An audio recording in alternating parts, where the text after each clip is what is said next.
Amigos de la historia, hay momentos en la vida de las naciones que quedan grabados a fuego, no en los libros de los generales, sino en el corazón de los hombres comunes que se transformaron en leyenda.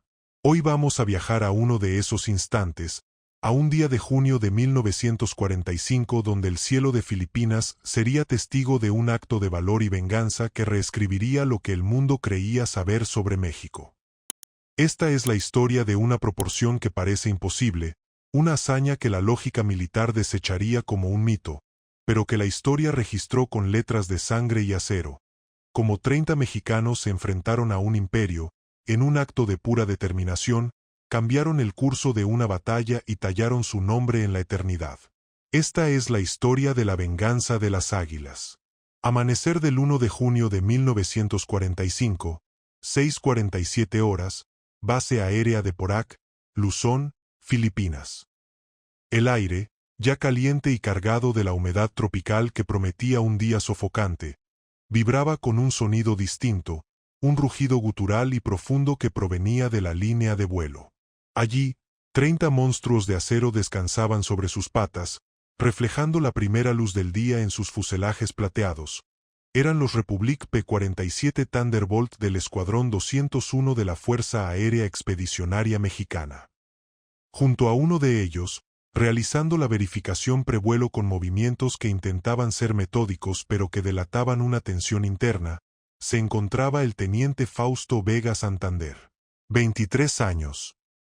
Originario de Tuxpan, Veracruz, un joven que hasta hace menos de 2 años había visto el mundo desde la perspectiva de un estudiante y un amante de la mecánica, y que ahora se ajustaba el casco de vuelo con unas manos que, por mucho que lo intentara, no podía evitar que le temblaran ligeramente.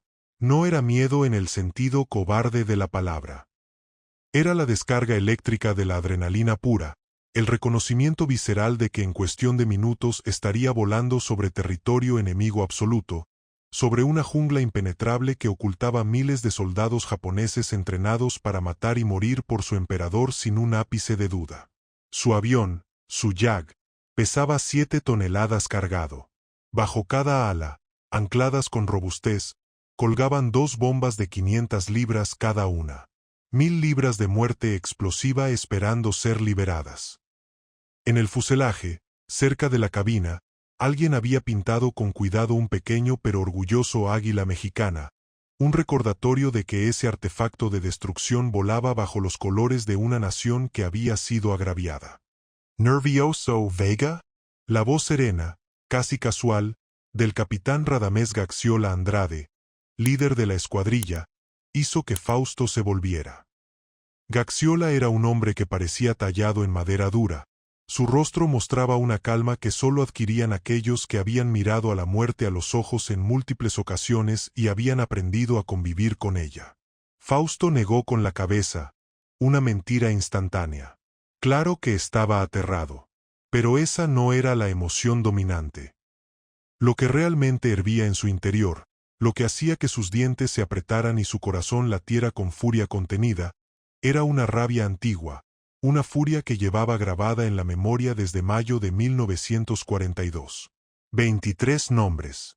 23 marineros mexicanos, civiles, que habían sido asesinados a sangre fría por torpedos alemanes en los buques Potrero del Llano y Faja de Oro.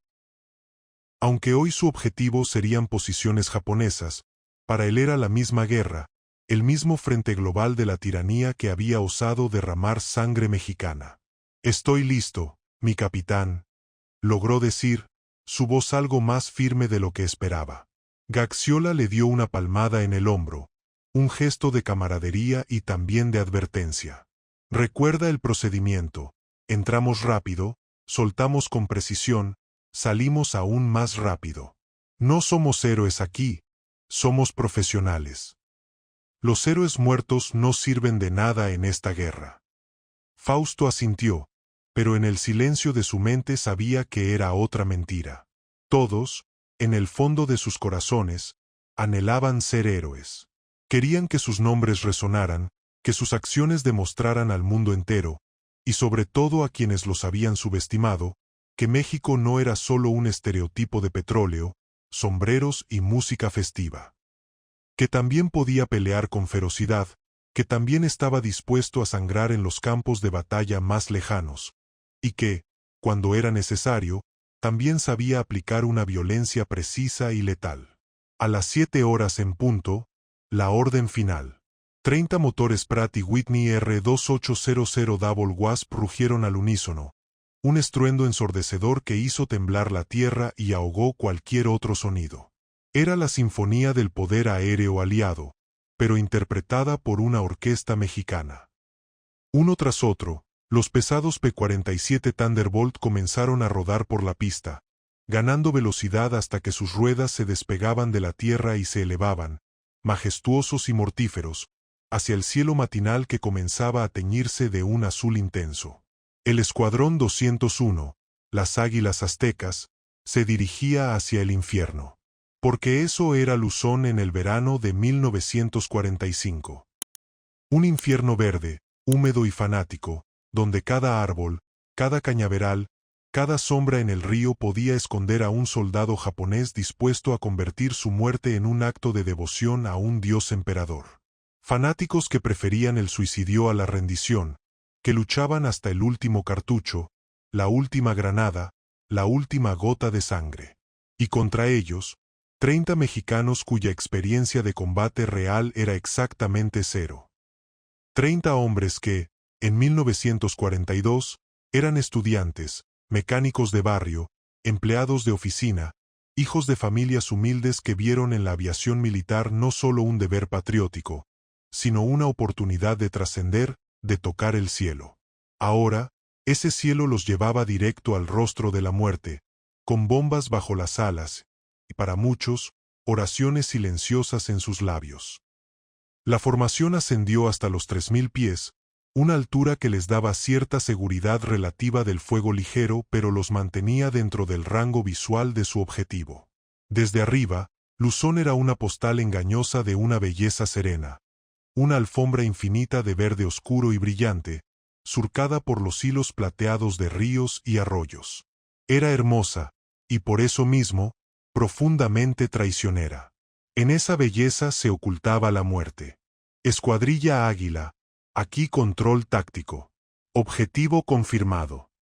Coordenadas 15.4375 norte, 120.6389 este.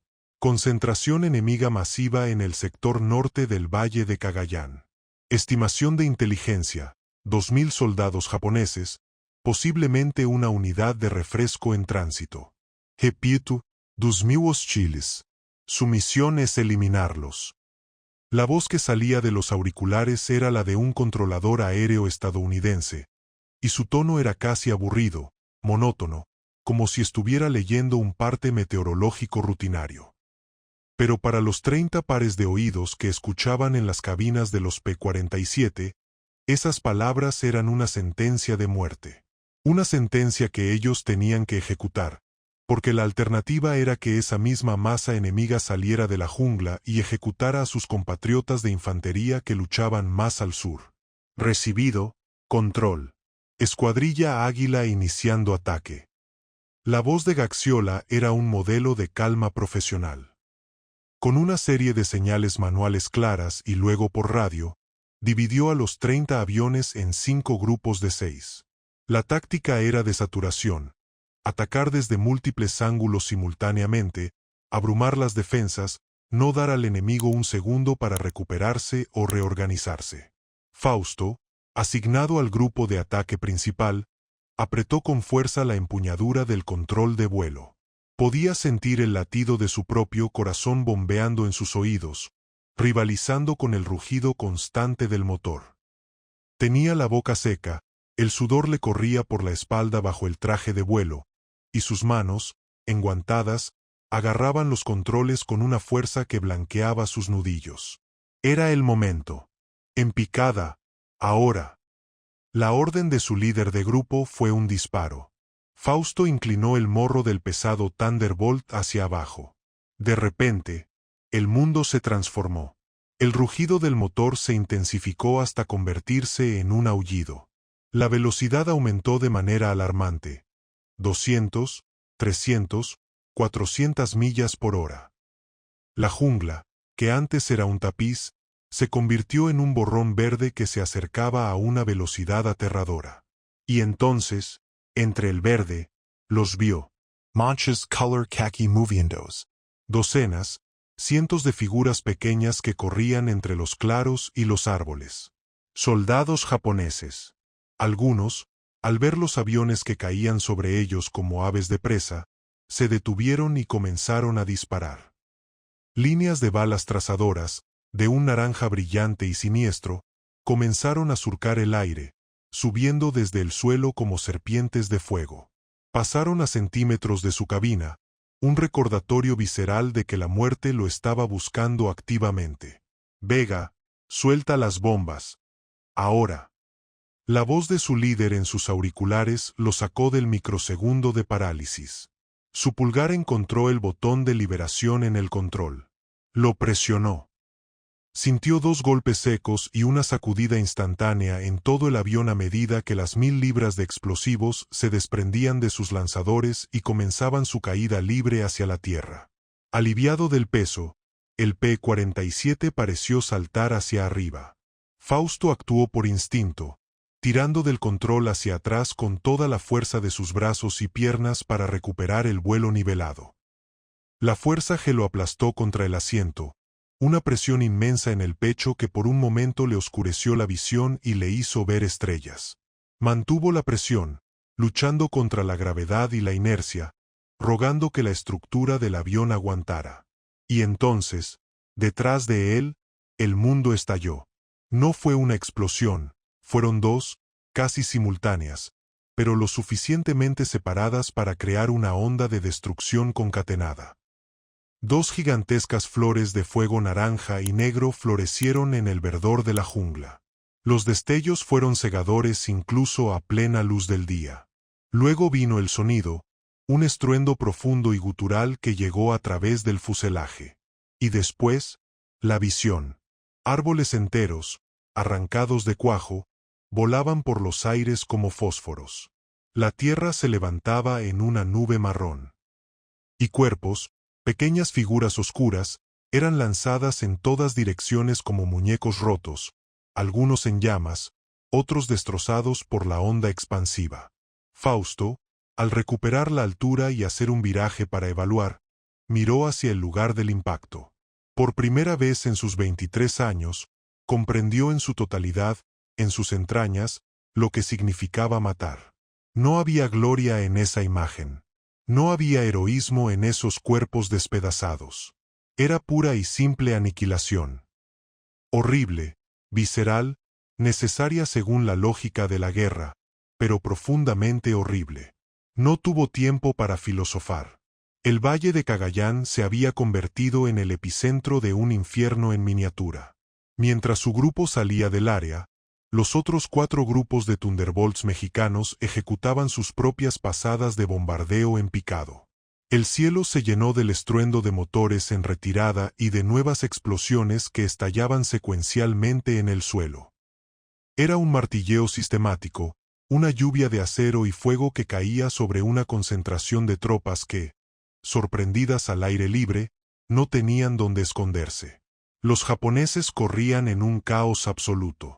Algunos, disciplinados hasta el final, disparaban sus armas antiaéreas ligeras hacia el cielo en un gesto fútil de desafío. La mayoría simplemente corría, buscando cualquier hoyo, cualquier tronco, cualquier ilusión de cobertura. Algunos se lanzaban a un río cercano, pensando que el agua los salvaría, pero las ondas expansivas de las bombas de 500 libras convertían el agua en un muro líquido mortífero, destrozando órganos internos y arrojando cuerpos sin vida a la orilla. En 7 minutos, un tiempo brevísimo en la escala de una guerra, el Escuadrón 201 había completado su ataque. 60 bombas de alto poder explosivo habían sido lanzadas sobre el valle.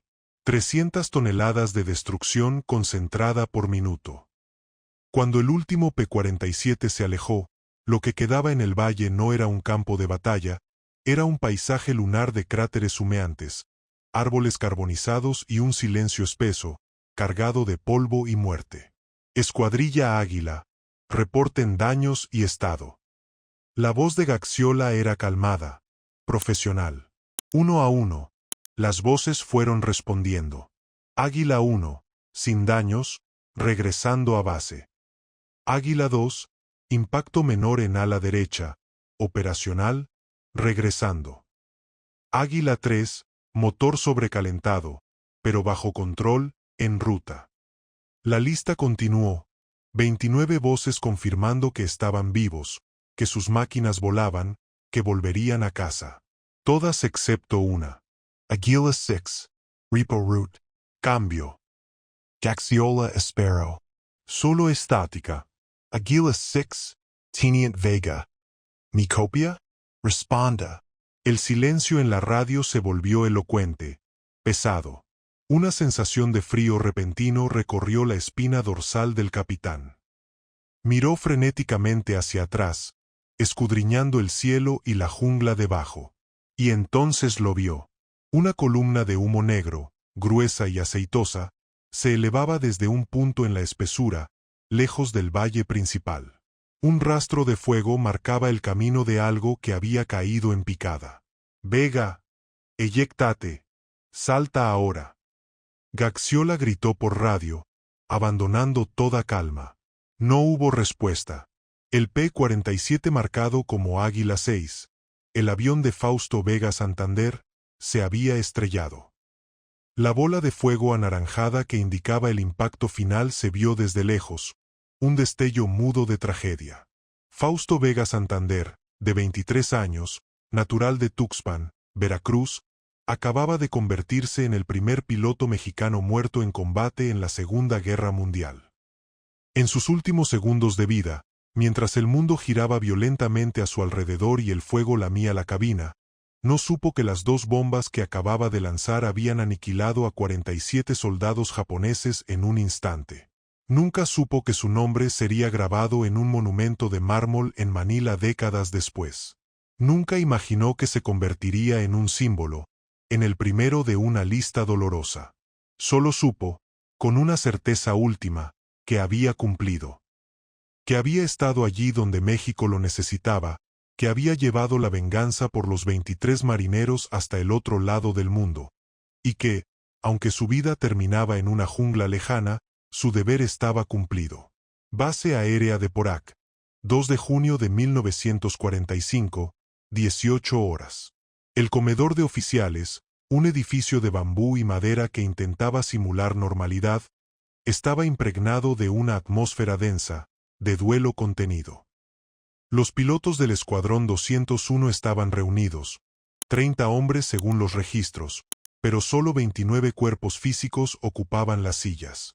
Una silla, en particular, permanecía vacía, intocable. La silla que había ocupado Fausto Vega. Era una tradición no escrita, un código de honor entre ellos. Los caídos mantenían su lugar en la mesa. Era un recordatorio mudo, una advertencia sombría, y al mismo tiempo, una promesa solemne de que su sacrificio no sería olvidado ni en vano. De pie frente a ellos, con la espalda recta pero el peso de la responsabilidad visible en cada arruga de su rostro curtido, estaba el coronel Antonio Cárdenas Rodríguez, comandante del escuadrón. 52 años, veterano de los conflictos internos de México, su mirada era la de un hombre que había visto morir a demasiados jóvenes y que sabía que probablemente vería morir a más. «Caballeros», comenzó, su voz era áspera, cargada de una emoción que luchaba por contenerse. «Hoy, la guerra nos ha cobrado un precio. Hoy perdimos a un hermano. El teniente Fausto Vega Santander cumplió su misión hasta el último aliento. No fue capturado, no se rindió.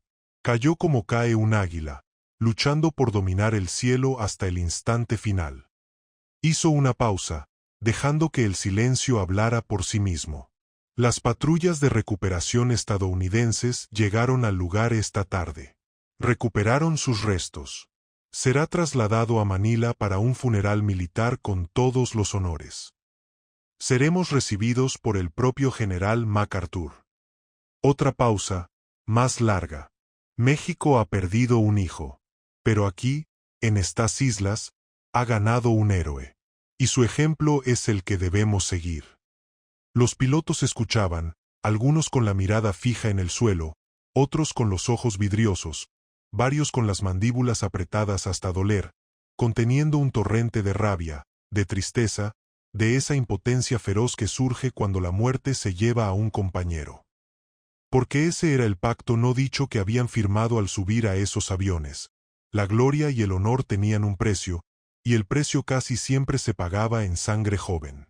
Mañana, continuó Cárdenas, su voz recuperando un tono de acero, volaremos de nuevo. Y pasado mañana. Y al siguiente. Volaremos cada día que sea necesario, hasta que el imperio del Japón se rinda incondicionalmente. Porque ese es nuestro cometido. No nos detenemos. No nos rendimos. Somos el Escuadrón 201. Somos las Águilas Aztecas.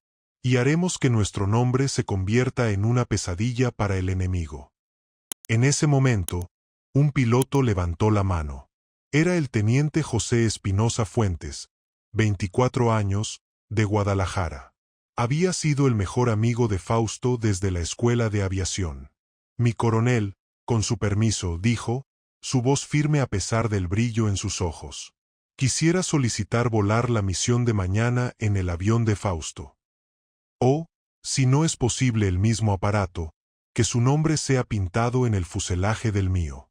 Para que los japoneses sepan, para que el mundo sepa, que por cada águila que cae, 2 más se alzan para tomar su lugar.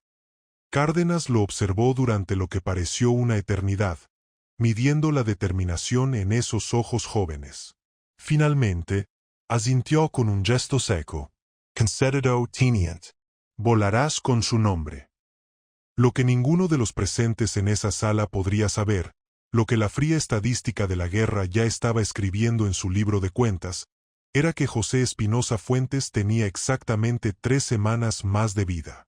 Porque el cielo de Filipinas en el verano de 1945 era un matadero que no hacía distinciones, y la guerra consumía héroes a un ritmo más veloz del que ninguna nación, ni siquiera una llena de coraje como México, podía reemplazarlos. Y así, las misiones continuaron. Se convirtieron en la rutina despiadada de la guerra. Despegues al alba, a veces 2 o 3 salidas por día, regresos al anochecer, si es que se regresaba. Los P-47 del 201 se convirtieron en un látigo constante para las fuerzas japonesas atrincheradas. Bombardeaban posiciones fortificadas en las colinas, ametrallaban convoys de suministros que se atrevían a moverse de día, destruían depósitos de municiones cuyas explosiones secundarias iluminaban el cielo nocturno, y brindaban un apoyo aéreo cercano vital para las tropas estadounidenses y filipinas que libraban una lucha casa por casa, cuarto por cuarto, en la sangrienta liberación de Manila. Y los japoneses resistían con una ferocidad que rayaba en lo surreal. No era solo combatir. Era un fanatismo ritual. No se rendían. Peleaban literalmente hasta la última bala, la última granada. Muchos, siguiendo la doctrina del Gyokusai, morir antes que deshonrarse, se ataban explosivos al cuerpo y se lanzaban bajo los tanques o contra las posiciones aliadas, eran kamikazes terrestres. Los pilotos mexicanos aprendieron rápidamente, y de la manera más dura, que no se enfrentaban a un ejército convencional. Se enfrentaban a fantasmas motivados por una devoción ultraterrena, a sombras que emergían de la nada de la jungla y desaparecían con la misma facilidad. Aprendieron que subestimar a ese enemigo, por desesperado que pareciera, era un billete seguro hacia la muerte. Y aprendieron que el respeto hacia la capacidad de muerte del otro no era un signo de debilidad, era la más fundamental regla de supervivencia. 21 de junio de 1945. José Espinosa Fuentes, con el nombre de Fausto pintado en letras blancas bajo su cabina, pilotaba su P-47 en lo que sería su 24ª misión. El objetivo estaba en las escarpadas montañas al norte de Manila, una batería de artillería pesada japonesa, bien camuflada, que estaba causando estragos en el avance aliado, convirtiendo carreteras y aldeas en trampas mortales. En el papel, la misión era sencilla: localizar, picar, bombardear, evacuar. Pero la guerra rara vez respeta lo que está en el papel. Los japoneses, astutos y adaptativos, habían aprendido de los ataques previos. Habían estudiado las rutas de aproximación, los ángulos de picado favoritos del escuadrón. Y habían preparado una bienvenida. Cuando José, en la punta de su formación, inició su picada final, el cielo aparentemente despejado estalló en un infierno de fuego. No era solo fuego ligero disperso. Era una cortina coordinada de ametralladoras pesadas calibre 50 y, lo más peligroso, cañones antiaéreos automáticos de 20 milímetros. Traces rojos, verdes y naranjas tejieron una red mortal a su alrededor. Fuego antiaéreo denso. Evasivas, evasivas ahora. La advertencia por radio llegó un segundo tarde. Un fogonazo brillante, seguido de un impacto seco y brutal que sacudió todo el avión como si hubiera chocado contra un muro. Un proyectil de 20 milímetros había impactado directamente en la raíz del ala izquierda de José. La explosión fue devastadora. Arrancó un pedazo enorme del ala, destrozando los controles y cortando líneas hidráulicas. Instantáneamente, el P-47 perdió toda sustentación y control por ese lado. El avión entró en una barrena violenta. Inc.